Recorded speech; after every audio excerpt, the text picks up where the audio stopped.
Hello बच्चों, H2 on पर आपका स्वागत है। मैं अजय कुमार, आपका केमिस्ट्री टीचर। पिछले 12 सालों से मैं बच्चों को आईटी और पीएमटी की तैयारी करवा रहा हूं। हमारे पढ़ाए सैकड़ों बच्चे आईटी और पीएमटी कॉलेज में पढ़ रहे हैं। अगली बारी आपकी है। स्टार्ट करते हैं आज आपकी क्लास। जो हम लोग स्टार्ट करेंगे, यहाँ पर कोऑर्डिनेशन बॉन्ड की बात कर रहे थे, तो चैप्टर काफ़ी बड़ा है। स्टार्ट करते हैं।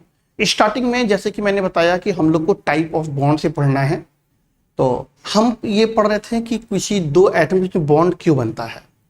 तो हम लोग ने पाया कि दो एटम्स के बीच में बॉन्ड बनता है क्योंकि वो अपने आप को नोबल कॉन्फ़िगरेशन रखना चाहते हैं, यानी कि अपना आउटर मोस्ट सेल में 8 इलेक्ट्रॉन करना चाहते हैं, जिसके कारण से वो कभी इलेक्ट्रॉन देते हैं, कभी लेते हैं, कभी इलेक्ट्रॉन को शेयर भी कर लेते हैं। तो अभी क्या मामला हुआ यहाँ पर कि अब दो एटम के बीच में बॉन्डिंग हो रही है।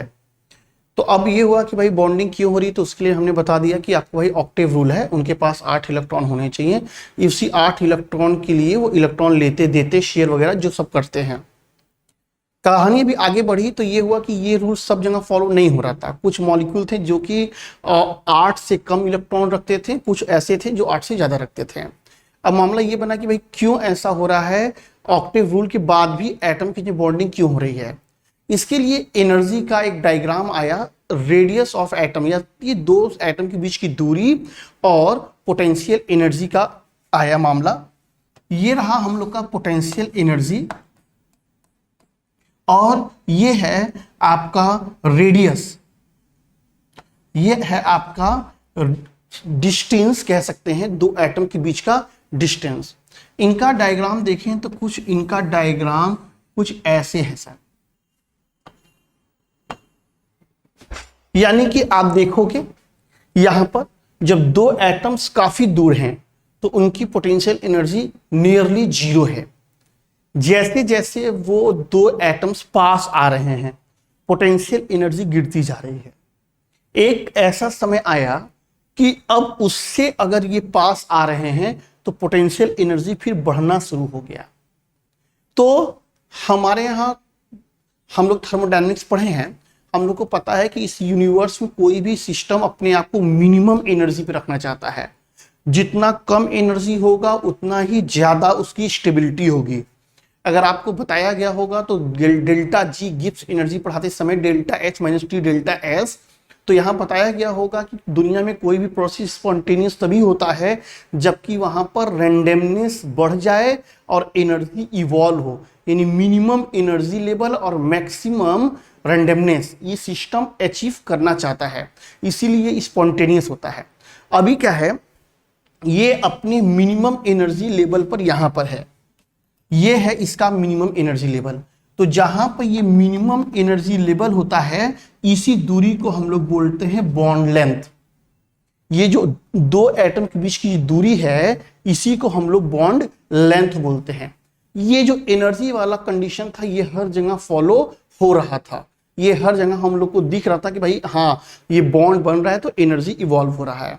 अगर हम लोग अपने यहाँ बात करें तो प्रिपरेशन ऑफ ओजोन को छोड़ दें तो बाकी हमारे यहाँ कभी भी जब केमिकल बॉन्ड बनता है तो वो हमेशा एक्सोथर्मिक होता है, और जब बॉन्ड ब्रेक होता है तो वो इंडोथर्मिक होता है। आप बॉन्ड एनर्जी पढ़े होंगे तो बॉन्ड एनर्जी देने पे केमिकल बॉन्ड ब्रेक होता है सर, और जब बॉन्ड बनता है तो वहां से एनर्जी इवॉल्व होता है।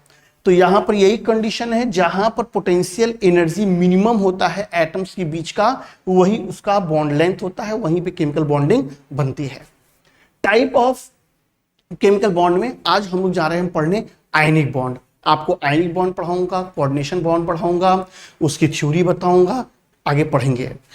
नेक्स्ट हम लोग आगे चल रहे हैं। यहाँ पर हम लोग के पास आया आयनिक बॉन्ड। जब आयनिक बॉन्ड हम लोग के पास आया तो सबसे पहले ये मामला आया कि ये आयनिक बॉन्ड है क्या, ये आयनिक बॉन्ड क्या है और ये आयनिक बॉन्ड कैसे बनता है। आयनिक बॉन्ड बेटा दो आयंस के बीच में बनते हैं। आयनिक बॉन्ड दो आयंस के बीच में होते हैं। आयनिक बॉन्ड की कंडीशन ये होती है कि जहां पर आयनिक बॉन्ड बनते हैं वो आपको सॉलिड फॉर्म में मिलते हैं, उनकी मेल्टिंग बॉइलिंग पॉइंट हाई होती है, उनकी सॉल्बिलिटी कोवेलेंट कंपाउंड से हमेशा ज्यादा होती है। अभी मैं आपको फजान रूल पढ़ाऊंगा, फजान रूल के बाद मैं आपको कई सॉल्ट दे दूंगा। मैं आपसे कहूंगा इंक्रीजिंग ऑर्डर में मेल्टिंग पॉइंट लगा दो, डिक्रीजिंग ऑर्डर में लगा दो, सॉल्बिलिटी के आधार पर लगा दो, या इसमें सबसे ज्यादा कलर किसका होगा ये बता दो। तो ये सभी कैरेक्टर आप तब पता कर पाएंगे जब आपको उसमें पता होना चाहिए कि कौन ज्यादा आयनिक या कौन ज्यादा कोवेलेंट है। फिलहाल हम अपने आते हैं, यहां पर आ जाते हैं हम लोग कोवेलेंट पे। हम लोग यहां पर आ रहे हैं अपने आयनिक बॉन्ड पर। अगर हम यहां पे आयनिक बॉन्ड पर आए हैं तो आयनिक बॉन्ड क्या होता है? आयनिक बॉन्ड आयनों के बीच ही बनता है। आयनिक बॉन्ड नॉन डायरेक्शनल है। यहां पर आप देखोगे नहीं कि उसकी कोई डायरेक्शन हो। भाई गैसेस फेज में कोई कटायन है, कहीं से भी अनायन आकर इससे अटैच्ड हो गया तो ये आयनिक बॉन्ड हो गया। आयनिक बॉन्ड कभी आप डैश से डिनोट नहीं करते होगे कि हाँ ये आयनिक बॉन्ड बना है। आयनिक बॉन्ड बनने के लिए 3 स्टेप होते हैं। एक स्टेप ये होता है कि जो मेटल होता है वो अपने इलेक्ट्रॉन को लॉस करता है।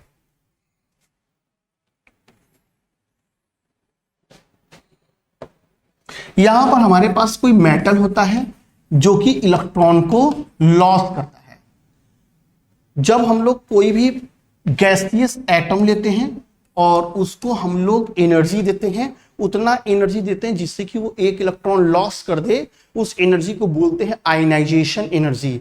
Minimum energy required for remove one और more electron from any gaseous isolated system is known as ionisation energy. तो यहां से हम लोग इसको आयोनाइजेशन एनर्जी दे रहे हैं, यानी इतनी एनर्जी दे रहे हैं जिससे कि यहां से एक एटम बाहर आ जाए। ये हम लोग का रहा आयोनाइजेशन एनर्जी। अगर आपको स्टेबल और काफी स्ट्रॉन्ग आयनिक बॉन्ड चाहिए तो उसके लिए आयनाइजेशन एनर्जी कम हो। आप जितना अच्छा आयनिक बॉन्ड चाहते हो उसके लिए आपका आयनाइजेशन एनर्जी कम होना चाहिए। कम देंगे, कम आयनाइजेशन एनर्जी होगा तो आपको कम एनर्जी देने पे इलेक्ट्रॉन लॉस हो जाएगा। हमारे पास कोई नॉन मेटल है, नॉन मेटल में हम लोगों ने इलेक्ट्रॉन इंटर कराया। जब किसी गैसियस आइसोलेटेड एटम में इलेक्ट्रॉन ऐड कराते हैं, वहां से जो एनर्जी बाहर आती है उसी को बोलते हैं इलेक्ट्रॉन गेन इंथैल्पी। तो यहां से ये गैसियस एटम था, हम लोगों ने इलेक्ट्रॉन इंटर कराया और यहां से ये बन गया अनायन। ये हमारा रहा electron gain enthalpy. Electron gain enthalpy जितना ज्यादा होगा उतना ही अच्छा बॉन्डिंग होगी, क्योंकि जितना एनर्जी वो लॉस कर देगा उतने वो स्टेबल फॉर्म में चला जाएगा।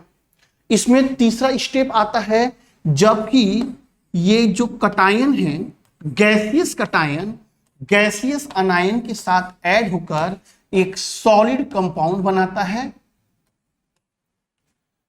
यहां से जो एनर्जी इवॉल्व होती है उसको बोलते हैं लैटिस एनर्जी।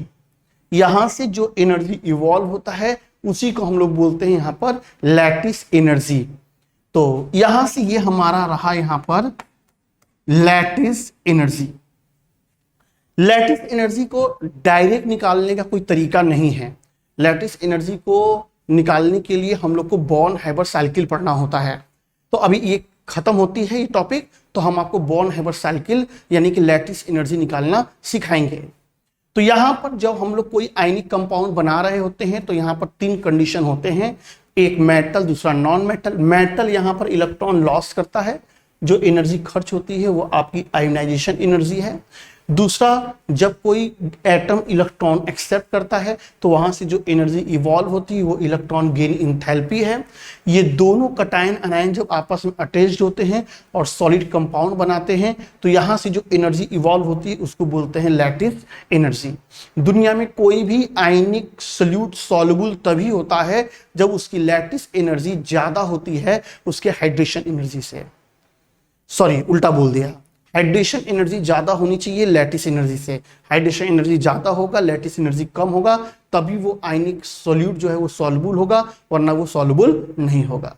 जो काम का लगे नोट कर लें सर।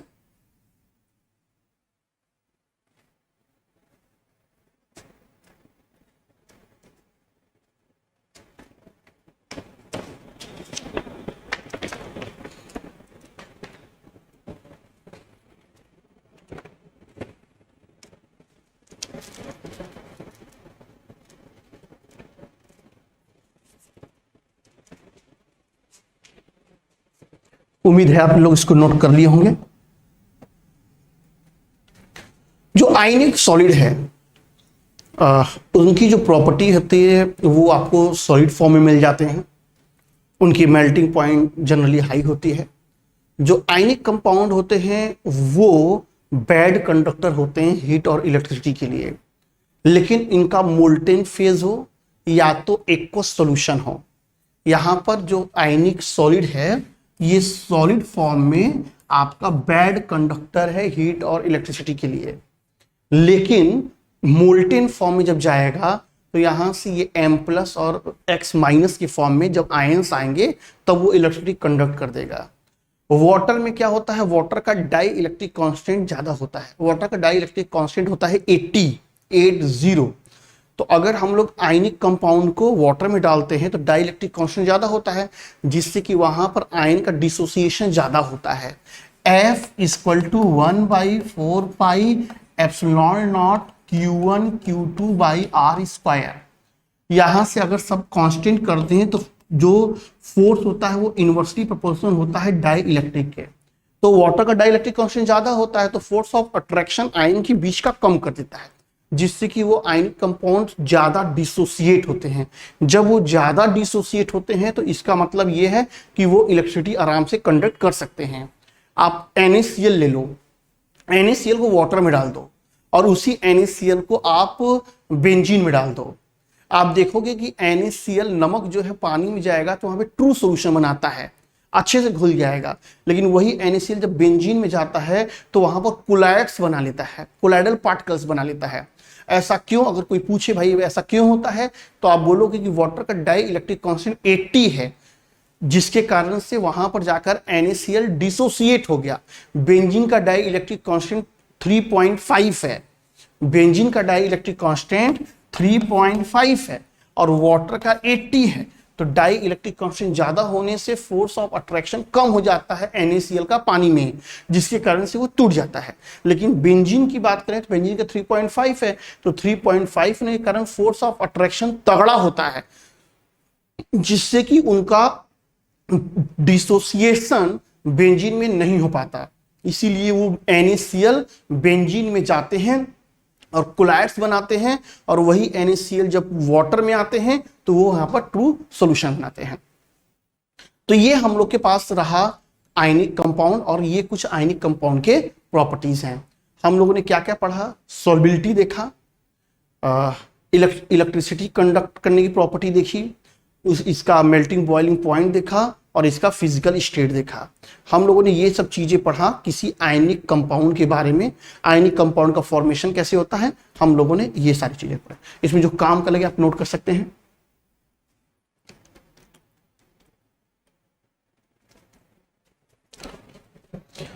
आप इसको नोट कर लिए होंगे। अगला हमारे पास जो मामला आता है, जो कि हम लोग पढ़ रहे हैं आयनिक कंपाउंड में, जो भी थोड़ा देर पहले मैंने डिस्कस किया, तो यहां पर एक टर्म मैंने बोला लैटिस एनर्जी है। बहुत बच्चों को पता भी है, बहुत लोग को नहीं पता है। लैटिस एनर्जी मेनली हम लोग 12th में सॉलिड स्टेट में पढ़ते हैं। लैटिस क्या होता है और लैटिस पॉइंट क्या होता है, स्पेस लैटिस क्या होते हैं? आयंस या एटम्स या मॉलिक्यूल्स जब 3 डायमेंशनली स्पेस में कहीं एक रेगुलर पैटर्न में अरेंज हो जाते हैं तो उसी को हम लोग बोलते हैं कि वो स्पेस लैटिस है। उस पूरे स्पेस लैटिस में, यानी आप ऐसे बोल सकते हो कि a regular arrangement of particles in 3D dimension या in 3D in space is known as space lattice. वो जो स्पेस लैटिस है जहां पर रेगुलर अरेंजमेंट हुआ है पार्टिकल्स का, वो जो पॉइंट है उस स्पेस लैटिस का कोई भी जो पॉइंट है उस पॉइंट को हम लोग बोलेंगे लैटिस पॉइंट। लैटिस पॉइंट, और उस स्पेस लैटिस का जो सबसे स्मॉल पार्ट है जिसके रिपीट करने से वो स्पेस लैटिस बन के तैयार हुआ है, उसको हम लोग बोलते हैं यूनिट सेल। जैसे कोई दीवार है तो दीवार का जो ईंट है उसी ईंट के रेगुलर अरेंजमेंट से दीवार बनी है, तो वो अगर दीवार मान लेते हैं स्पेस लैटिस, तो वो जो ईंट है वो हमारा यूनिट सेल है। यूनिट सेल आप पढ़े होंगे 7 किस्म के होते हैं, 7 में 4 आपने पढ़ा होगा, FCC, BCC, SCC HCP यानी hexagonal cubic close packing, body centred cubic close packing, face centred cubic packing और SCC simple cubic cell packing. इसमें आप लोगों ने पढ़ा होगा NaCl structure, CaCl structure, CsCl structure, ZnS structure. तो इस सब टाइप के काफी स्ट्रक्चर हम लोग यहाँ पे पढ़ते हैं।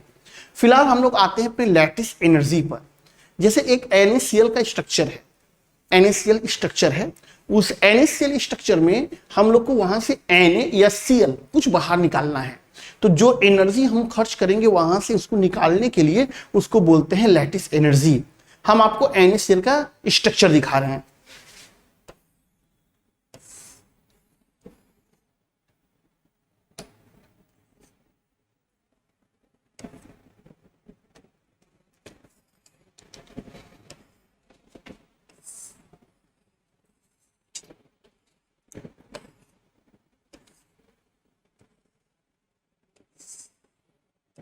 मैं एक ही यूनिट सेल को 8 पार्ट में डिवाइड कर रहा हूं क्योंकि आपको ऑक्टाहेड्रल वायर और टेट्राहेड्रल वायर और फेस सेंटर इन सब में डिफरेंट क्लियर हो जाए कि कहां पे क्या होता है।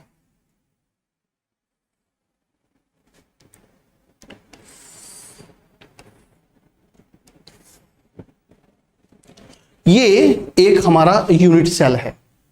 इसमें हम आपको रेड से हम आपको Cl माइनस दिखा रहे हैं। तो Cl माइनस जो है वो क्या करता है, Cl माइनस FeC बनाता है, यानी कि सारे कॉर्नर्स में होंगे,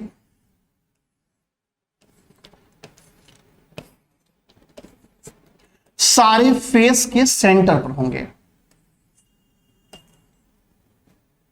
ये हमारे पास स्ट्रक्चर है किसका, क्लोरीन का। जो Na+ है बच्चा, Na+ सभी ऑक्टाहेड्रल वायर्स में होते हैं। ऑक्टाहेड्रल वायर्स कहां होते हैं, एक तो बॉडी के सेंटर पे होते हैं क्योंकि उसका कोऑर्डिनेशन नंबर 6 होता है, 4 फेस से, एक ऊपर से एक नीचे से, तो 6 आएंगे तो एक सेंटर पे हो जाएगा, बाकी एज के सेंटर पे बनता है। हम इसको आपको ग्रीन से दिखा रहे हैं। मैं उम्मीद करता हूं कि ग्रीन और रेड वगैरह आपके दिख रहा होगा वो। तो यहां पर कुछ सभी एज के सेंटर पर,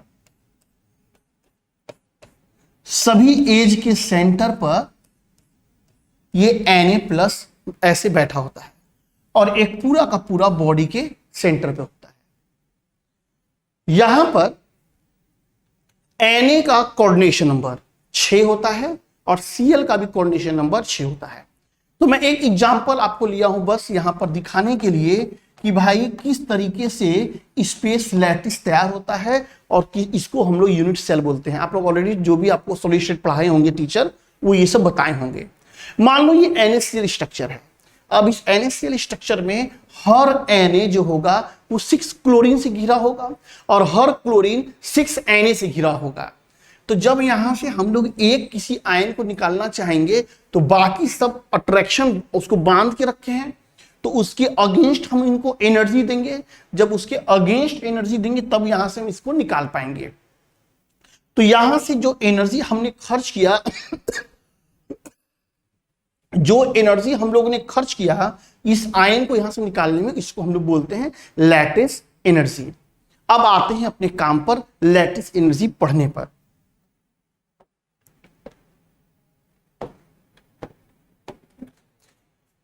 लैटिस एनर्जी निकालने का कोई डायरेक्ट फॉर्मूला नहीं था। तो थर्मोडायनेमिक्स में एक लॉ है, हेस लॉ। हेस लॉ के हिसाब से, हेस साहब के हिसाब से, कोई केमिकल रिएक्शन एक स्टेप में हो या वो केमिकल रिएक्शन कई स्टेप में हो, जो इंथैल्पी ऑफ रिएक्शन होता है, जो इंथैल्पी ऑफ फॉर्मेशन, पॉलीमराइजेशन, या जो भी चीजें हो रही हैं, वो जो होता है वो स्टेप पर डिपेंड नहीं करता। आप उस रिएक्शन को एक स्टेप में कराओ चाहे उस रिएक्शन को 50 स्टेप में कराओ, जो एनर्जी है वो ओवरऑल आपका कांस्टेंट निकलेगा। तो इसका मतलब ये हो गया कि जो एंथैल्पी ऑफ रिएक्शन है वो टाइम पर डिपेंड नहीं करता। तो हेस लॉ के इसी को यूज करते हुए बॉर्न हाइबर साहब लोगों ने एक साइकिल बनाया जिसको बोलते हैं बॉर्न हाइबर साइकिल। यहां पर दो अलग अलग चीजें मैं आपको दिखा रहा हूं, इसको देखेंगे। ये हमारा Na है सॉलिड फॉर्म में, Na हाफ मोल, यहां पर क्लोरीन गैस है। 1 mole product are formed by its own constituent elements is known as enthalpy of formation। 1 mole product बनता है, वो भी अपने कॉन्स्टिट्यूएंट एलिमेंट से मिलकर, तो हम लोग इसको बोलते हैं कि इंथैल्पी ऑफ फॉर्मेशन है। तो Na हम लोग को रूम टेम्परेचर पे सॉलिड मिलता है, क्लोरीन गैस मिलता है, दोनों मिलते हैं, यहां पे बनाते हैं NaCl। यहां से जो हीट इवॉल्व हुआ इसको हम लोग बोलते हैं इंथैल्पी ऑफ फॉर्मेशन। ये है आपका इंथैल्पी ऑफ फॉर्मेशन। हम लोग यहां से इसको, इसी रिएक्शन को अब कई स्टेप में कर रहे हैं। जैसे हम लोगों ने सोडियम को एनर्जी दिया, कितना एनर्जी दिया? Enthalpy of sublimation. Enthalpy of sublimation क्या है? मिनिमम अमाउंट ऑफ एनर्जी जिसको देने से 1 मोल सॉलिड जो है, 1 मोल सॉलिड कन्वर्ट हो जाता है वेपर में, उसको बोलते हैं इंथैल्पी ऑफ सब्लिमेशन। तो यहां पे हम लोगों ने खर्च किया इंथैल्पी ऑफ सब्लिमेशन, तो यहां से ये हो गया सोडियम का वेपर। अब इस सोडियम वेपर को हम एनर्जी दे रहे हैं, कितना एनर्जी दे रहे हैं? जिसके देने से वो इलेक्ट्रॉन लॉस कर दें, उस एनर्जी को क्या बोलते हैं? Ionisation energy. तो यहां से हम लोगों ने एनर्जी खर्च किया, क्या खर्च किया? Ionisation energy. तो यहां से ये हम लोग को मिल गया है Na+ का वेपर। क्लोरीन में हम लोग आ रहे हैं, क्लोरीन में हम लोग क्लोरीन को एनर्जी दिया, कितना दिया? बॉन्ड डिसोसिएशन एनर्जी का हाफ। अगर आप बॉन्ड डिसोसिएशन एनर्जी दे दोगे तो आपको 2 क्लोरीन के एटम मिलेंगे, लेकिन हमको एक ही की जरूरत है, तो हम लोग उसका हाफ करेंगे। यानी कि हम लोगों ने हाफ एनर्जी दे दिया बॉन्ड डिसोसिएशन एनर्जी का। जो बॉन्ड एनर्जी था उसी को बॉन्ड डिसोसिएशन एनर्जी में बोल रहा हूं, बॉन्ड एनर्जी का हाफ कर लिया। तो यहां से क्लोरीन हम लोग को वेपर फॉर्म में मिला। अभी क्या है, हम लोग यहां पर इसको एनर्जी, हम लोगों ने इसमें 1 इलेक्ट्रॉन इंटर करा दिया, तो यहां से जो एनर्जी इवॉल्व हुआ वो हमारा था इलेक्ट्रॉन एफिनिटी। हम लोग ने यहां पर 1 इलेक्ट्रॉन इंटर कराया, तो जो एनर्जी इवॉल्व हुआ उसको बोलते हैं इलेक्ट्रॉन एफिनिटी या इलेक्ट्रॉन गेन इंथैल्पी। तो यहां से ये हो गया हमारा Cl- आपका वेपर फॉर्म में।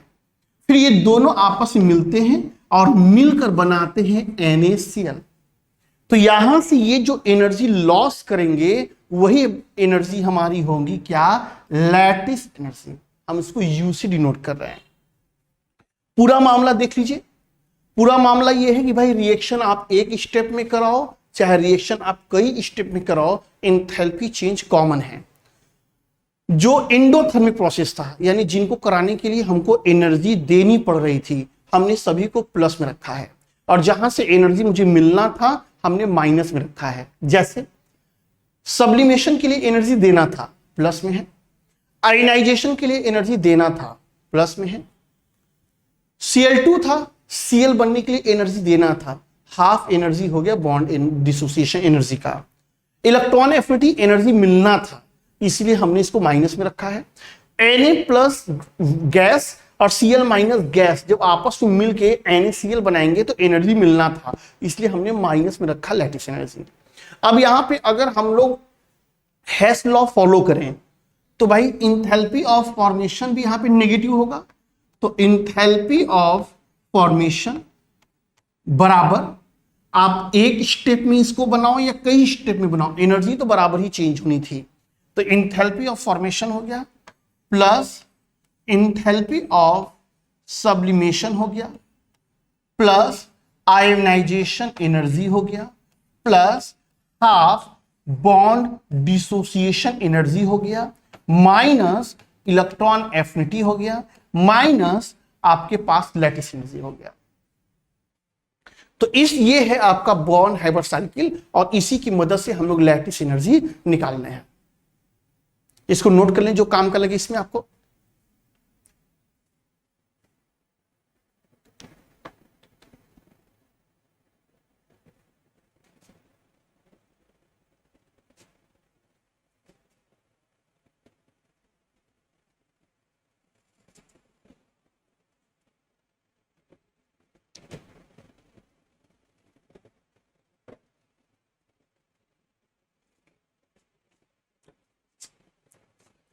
उम्मीद है कि आप नोट कर लिए होंगे। अब हम लोग जा रहे हैं पढ़ने यहाँ पे फजान रूल।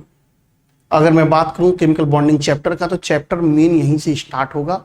अभी तक हम लोगों ने जो पढ़ा वो एनसीईआरटी के हिसाब से इसको पढ़ाना जरूरी था, पढ़ा दिया, लेकिन मेन जो एग्जाम के व्यू से है यहां से स्टार्ट होगा, उसको आपको पढ़ना पड़ेगा।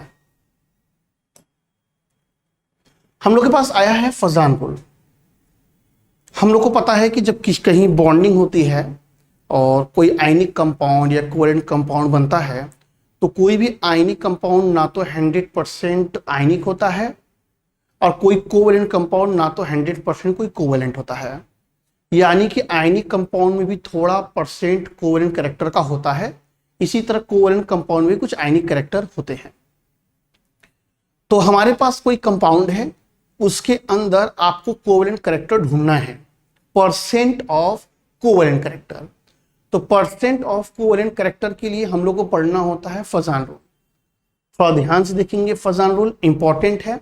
अगर आप फजान रूल समझ लिए तो अगर आपको कोई कंपाउंड दे देगा, बोलेगा कि ये जो सारे कंपाउंड हैं उसमें सबसे ज्यादा सॉल्बिलिटी किसकी होगी बताओ, या उसको इंक्रीजिंग ऑर्डर में मेल्टिंग पॉइंट में लगा दो या तो बॉइलिंग पॉइंट में लगा दो, या पूछेगा कि ये 4 ठो सॉल्ट हैं, इसमें सबसे ज्यादा सॉल्युबल कौन है, या ये 4 ठो सॉल्ट हैं, इसमें सबसे ज्यादा कलर किसका होगा।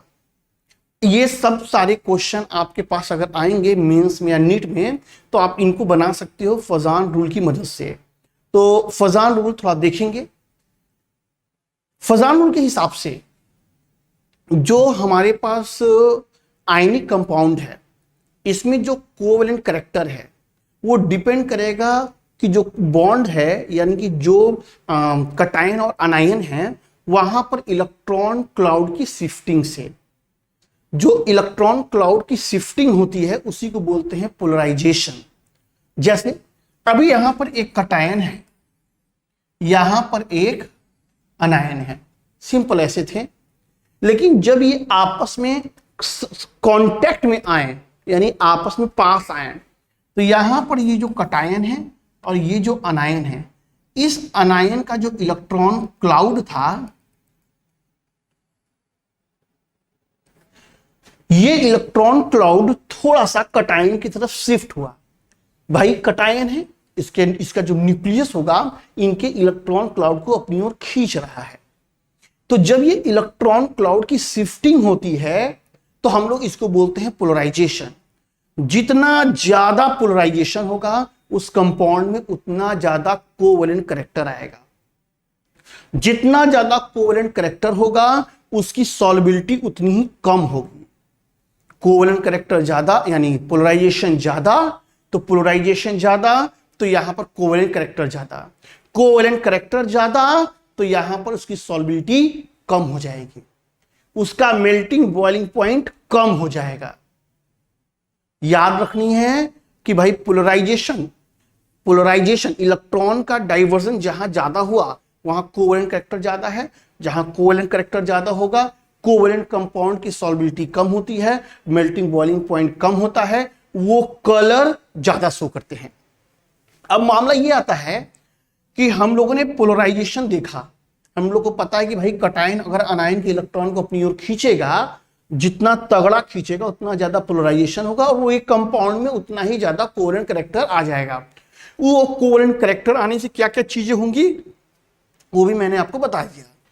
अब मामला ये आता है कि कौन कौन सी चीजें जिम्मेदार हैं इस पोलराइजेशन के, कौन कौन सी फैक्टर हैं, कौन कौन से टर्म हैं जो कि जिम्मेदार हैं इस पोलराइजेशन के, इनको हम लोग को समझना है।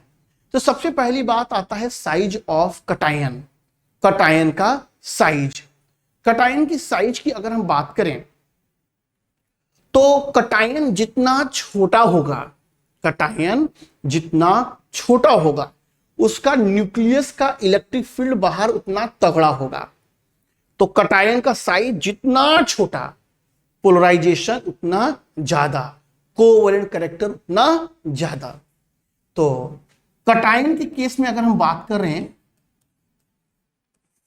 तो कटायन के केस में जो आपका पोलराइजेशन पावर है वो इनवर्सली प्रोपोर्शनल है साइज के।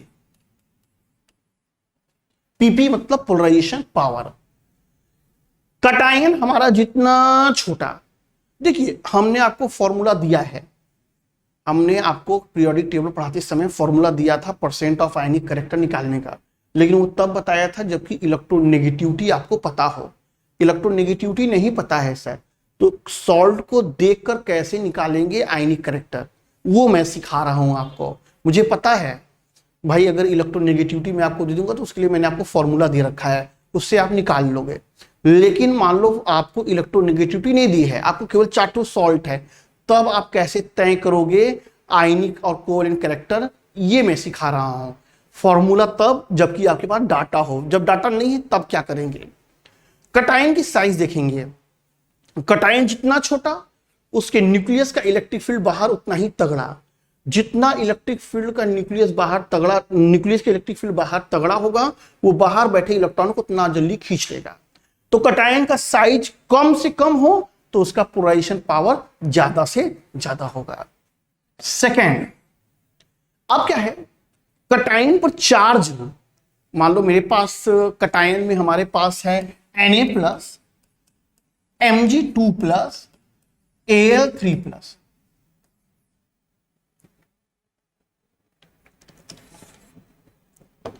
हमारे पास है Al3+, हमारे पास 3 कटायन है। अब आता है कि इन कटायन में सबसे ज्यादा पोलराइज कौन कर सकता है। सबसे ज्यादा पोलराइजेशन पावर किसका होगा, जिसके पास चार्ज ज्यादा होगा। तो चार्ज जिसके पास ज्यादा है उसका पोलराइजेशन पावर ज्यादा है, यानी कि पोलराइजेशन पावर जो होगा वो डायरेक्टली प्रोपोर्शनल होगा किसके, चार्ज के। आपके पास कटायन है, आप देख लो कि सॉल्ट का कटायन ज्यादा चार्ज रखा है, जिसके पास चार्ज ज्यादा होगा उसका पोलराइजेशन ज्यादा होगा, उसका कोवैलेंट कैरेक्टर ज्यादा होगा, उसकी सॉल्युबिलिटी कम होगी, मेल्टिंग बॉइलिंग पॉइंट कम होगी, और वो उसका जो कंपाउंड है वो आपको कलर शो करेगा। नेक्स्ट हमारे पास है, यहां पर कुछ एक्सेप्शन है। एक्सेप्शन आपके 6 एलिमेंट्स के हैं, बाकियों के साथ नहीं है ऐसा। कुछ ऐसे एलिमेंट हैं जैसे कि मेरे पास है Na+ और Cu+। जैसे हमारे पास यहां पर आ जाए कि भाई NaCl है और CuCl है। अब आपसे बोल दे कि भाई किसके पास ज्यादा कोवैलेंट कैरेक्टर होगा या कौन किसकी मेल्टिंग बॉइलिंग पॉइंट कम होगी। तो एक कॉपर फैमिली है, इसको प्रिसिडो नोबल गैस कॉन्फ़िगरेशन भी बोलते हैं। यहां पर अगर हम लोग इन दोनों में तुलना करें तो इसका पोलराइजेशन पावर ज्यादा होगा। जिस भी एलिमेंट के इलेक्ट्रॉनिक कॉन्फ़िगरेशन के लास्ट में NH2 Np6 और 3d10 आ जाए, सॉरी NH2 Np6 Nd10 आ जाए, इसको प्रिसिडो नोबल गैस कॉन्फ़िगरेशन बोलते हैं। अगर ऐसा कॉन्फ़िगरेशन है तो सबसे ज्यादा पोलराइजेशन पावर इनके पास होगा। आपको कुछ नहीं चेक करना है, अगर आपको ऐसे दिख गए तो आप तुरंत उनको उठाएंगे और वही आपका करेक्ट आंसर होगा। तो कई सॉल्ट अगर आपके पास हैं लेकिन ऐसा कॉन्फ़िगरेशन वाला आपके पास कटायन दिख रहे तो आप समझ लो सबसे ज्यादा पोलराइजेशन पावर उन्हीं के पास होगा। वो 6 कौन कौन से हैं, आप कॉपर ग्रुप याद कर लो, Cu+, Ag+, Au+। Periodic table में आपको ये 11वां ग्रुप है, 11 के बाद 12वां जिंक, कैडमियम, मरकरी। आपको जहां भी ये मिल जाए, ये एलिमेंट, ये कटायन जहां भी दिख जाए, ये जो होंगे उनका पोलराइजेशन सबसे तगड़ा होगा। जैसे आप यहां देखोगे तो कहोगे सर अनायन तो कॉमन ही है सर, कटायन में आपने बताया कि साइड चेक कर लो, चार्ज चेक कर लो, तो यहां पर आपके पास Na+ है और Cu+ है। तो सर Na+ छोटा है, तो Na+ छोटा है तो उसका पोलराइजेशन ज्यादा होगा, आपने यहां लिखा है कि साइज छोटा तो पोलराइजेशन पावर ज्यादा, तो इस हिसाब से पोलराइजेशन ज्यादा इसमें है, तो ये आपका कोवेलेंट ज्यादा हुआ। ऐसा नहीं है, मैं बताया कि आप एलिमेंट का कॉन्फ़िगरेशन कर लो। अगर आपके पास ऐसा इलेक्ट्रॉनिक कॉन्फ़िगरेशन आता है NH2 NP6 और D10, ऐसा आता है प्रूसिडो नोबल गैस कॉन्फ़िगरेशन आता है, तो आप कुछ नहीं चेक करोगे, अगर वो एलिमेंट है यहां पर तो सबसे ज्यादा पोलराइजेशन उनका ही होगा, और ये 6 हैं और इनको आप याद कर लो। अगर आपको अच्छा एक कॉन्फ़िगरेशन मैं आपको दिखाता हूं, चलिए Cu की बात कर रहा हूं, atomic number 29, 1s2 2s2 2p6 3s2 3p6 4s1 3d10, ये कॉन्फ़िगरेशन होता है किसका? Cu का। Cu+ की बात आएगी तो एक इलेक्ट्रॉन लॉस करना पड़ेगा, तो 4s का इलेक्ट्रॉन लॉस किया है वो, तो अभी क्या हुआ Cu+ में 1s2 2s2 2p6 3s2 3p6 3d10। आप देखिए यहां पर, आप ध्यान दीजिए, तो जो कॉन्फ़िगरेशन में बता रहा था NH2 NP6 ND10, वही सेम कॉन्फ़िगरेशन आपको यहां पे मिल गया है 3s2 3p6 3d10। तो इसी को बोलते हैं प्रूसिडो नोबल गैस कॉन्फ़िगरेशन। आपको ये 6 एलिमेंट में, ये 6 आयन में आपको ऐसा देखने को मिलेगा। तो इनके सॉल्ट आप जहां भी पाइएगा, ये आप आंख बंद करके मार दीजिएगा कि इन्हीं का कोवेलेंट कैरेक्टर ज्यादा होगा, इन्हीं का पोलराइजेशन ज्यादा होगा, इन्हीं की सॉल्बिलिटी कम होगी, इन्हीं की मेल्टिंग बॉइलिंग पॉइंट कम होगा, और ज्यादा कलर इन्हीं के कंपाउंड शो करेंगे। ये आपके 6 रहे, ये 6 आपको लिख लेना है, इसको लिखिए आप, ये 6 आपके असम्पशन हैं, इनको लिखिए। कटायन के केस में बताया कटायन का साइज छोटा होना चाहिए, पहला पॉइंट, पोलराइजेशन पावर ज्यादा, कटायन पे चार्ज ज्यादा तो पोलराइजेशन ज्यादा, और थर्ड मैंने बताया है प्रूसिडो इनर्ट गैस कॉन्फ़िगरेशन। तो ये आपका कॉन्फ़िगरेशन है, और ये 6 एलिमेंट है, 6 आयन है जो कि इस चीज को शो करते हैं। नोट कर लीजिए इसको।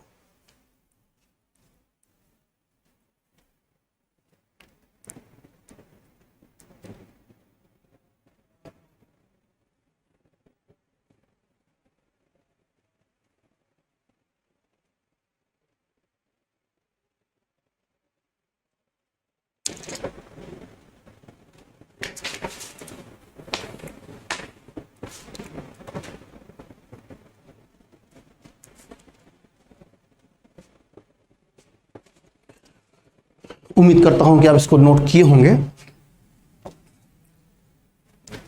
थोड़ा अब अनायन की बात कर लेते हैं।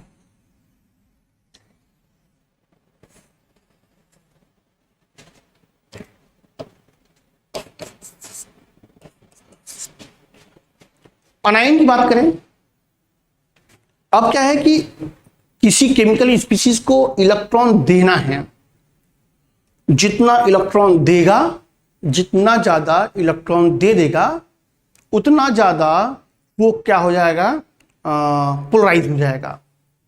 तो अनायन की साइज की अगर बात करें तो अनायन हमारा जितना ज्यादा बड़ा होगा,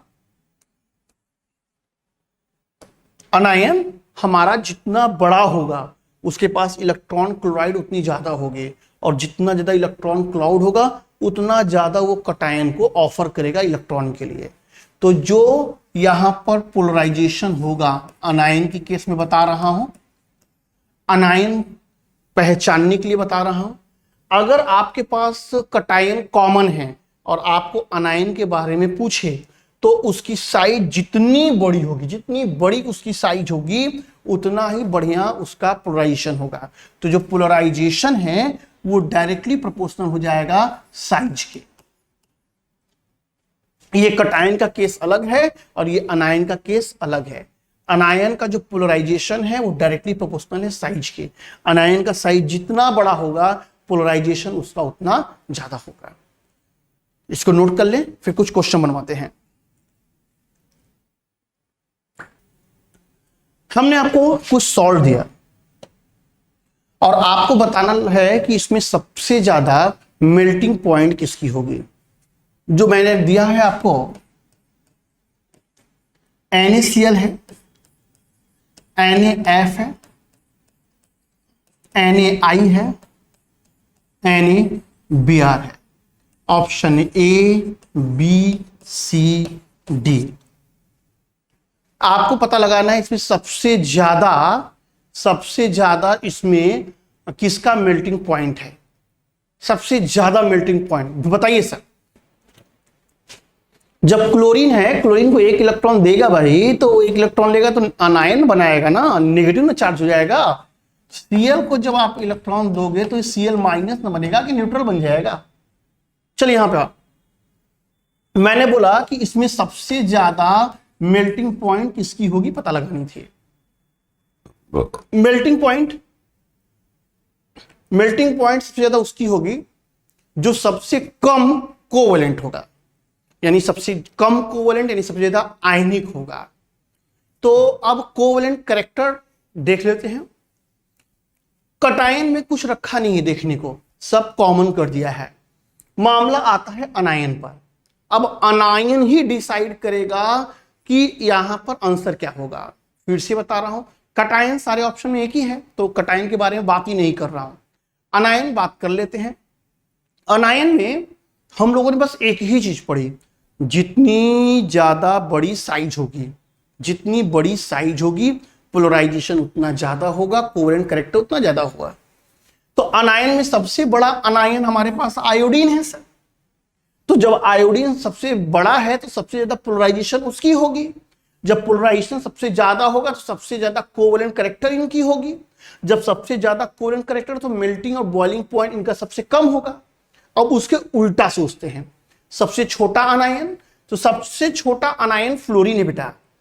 फ्लोरीन सबसे छोटा है तो सबसे कम पोलराइजेशन हुआ होगा।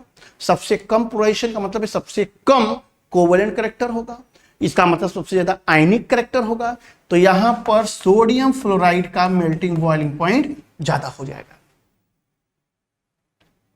तो ये रहा हमारा क्वेश्चन।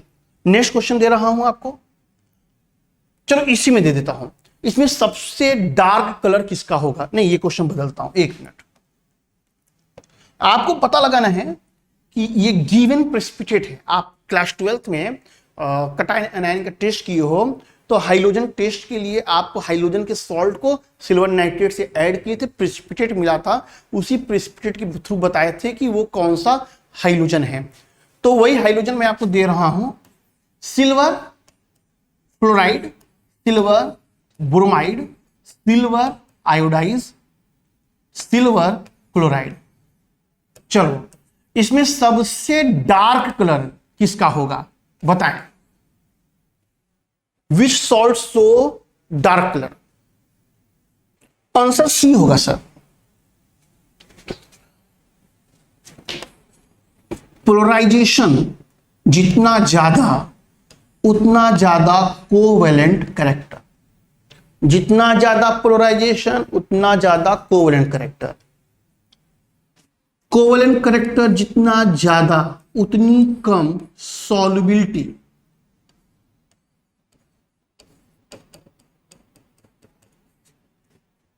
जितना ज्यादा पोलराइजेशन उतना ज्यादा कोवेलेंट कैरेक्टर, उतनी कम सॉल्युबिलिटी, उतना ही कम मेल्टिंग एंड बॉइलिंग पॉइंट, लेकिन उतना ही ज्यादा कलर शो करेगा।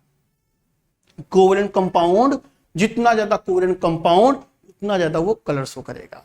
मैं फिर से बोल रहा हूं, अगर आप लिख रहे हैं, नोट्स बना रहे हैं तो लिख लीजिए, जितना ज्यादा पोलराइजेशन उतना ज्यादा कोवेलेंट कैरेक्टर, उतनी ही कम सॉल्युबिलिटी, उतना ही कम मेल्टिंग एंड बॉइलिंग पॉइंट, लेकिन उतना ही ज्यादा कलर। तो इसमें रही बात कलर की, तो भाई कटायन तो मैं कॉमन दे दिया था, अनायन का मामला फंसाया था। तो सबसे ज्यादा पोलराइजेशन आयोडीन करेगा क्योंकि सबसे बड़ी साइज है। अगर आपको कलर पता होगा तो ये जो होता है वो कलरलेस होता है, ये जो होता है उसकी कलर जो होती है व्हाइट होती है, इनका कलर जो होता है कुछ डार्क येलो टाइप का होता है। पीरियोडिक टेबल में जब जैसे जैसे नीचे उतरते हैं नॉन मेटल कंडीशन में, वैसे वैसे कंपाउंड कलर शो करते हैं सर। तो इसमें सबसे ज्यादा जो कोवेलेंट कैरेक्टर होगा वो सिल्वर आयोडाइज का होगा, वही यहां पे कलर शो करेगा।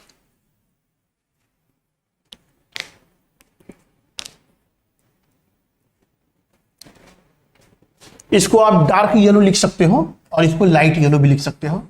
कुछ किताबों में इसको ब्राउन लिख देगा, ब्राउन येलो।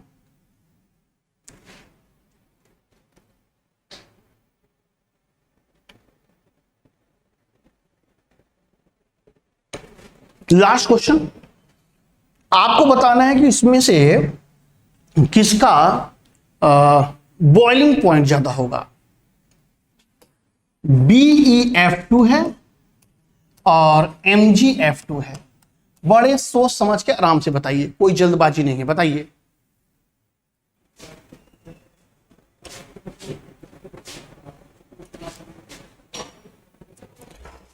चलिए, तो हमने बोला कि इसमें सबसे ज्यादा बॉइलिंग पॉइंट किसकी होगी। अनायन का साइज कॉमन है। कटायन की बात करें तो कटायन यहां पर Be प्लस है, Be2 प्लस है और यहां पर ये Mg2 प्लस है। ये चलो ऐसा है कि ये क्वेश्चन आपको होमवर्क दे दिया, मैं होमवर्क देते हैं, ट्राई करिएगा। केमिकल बॉन्डिंग का पहला क्लास था तो थोड़ा सा बोर टाइप का हम लोग ने स्टार्ट किया, लेकिन अभी थोड़ा सा चीजें हम लोग पढ़े हैं। बेटा कल जब मैं पढ़ाऊंगा तो इंपॉर्टेंट यहां से स्टार्ट हो गया है, तो लेविस डॉट स्ट्रक्चर हाइब्रिडाइजेशन वगैरह पढ़ाऊंगा, तो कल क्लास करिएगा और क्वेश्चन ज़्यादा से ज़्यादा बनाना शुरू करो। जैसे कि आपके पास कोई भी कंपटीशन की बुक होगा या नहीं भी है तो नेट से ही आप देख लो, question on the basis of Fajans rule ऐसा करके टाइप कर लो। 10-15 क्वेश्चन आ जाएंगे आपके पास किसी न किसी कोचिंग के मटेरियल में, तो आप उन क्वेश्चन को घर पे बना लो। कल हम लोग लेविस स्ट्रक्चर हाइब्रिडाइजेशन वगैरह हम लोग डिस्कस करेंगे। तो आज के लिए इतना ही बेटा, कल मिलते हैं।